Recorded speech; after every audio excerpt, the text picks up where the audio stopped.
সাপের পা দেখলে নাকি বড়লোক হওয়া যায়, তাই সাপের পা দেখার আশায় সাপের পেছনে দৌড়ালাম, আর সাপের কামড়ে মৃত্যু হলো।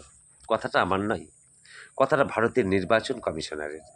2002 সালে ভোটার লিস্টে যাদের মা বাবার নাম আছে তাদেরকে এসআইআরে নাগরিকত্ব থেকে বাদ দেওয়া হবে না। 2002 সালে ভোটার লিস্টটা কোথায় পাবো? না ইন্টারনেটে। তাহলে ইন্টারনেটটাকে নক করে দেওয়া হলো কেন? ভোটার লিস্টে নামের বানান ভুল আছে।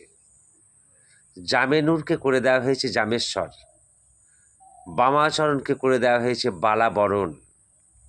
এক সুদক্ষ সুশিক্ষিত অফিসার বানান ভুল করেছে, ভুগতে হবে আমাকে। ঘরে ভাত নাই, ভাতের চালের পরিবর্তে 500 টাকা প্রতিবেশীর কাছ থেকে ধার করে কোর্ট চত্বরে গিয়ে এবিট করার আশায় লাইন দিয়ে দাঁড়িয়ে আছি।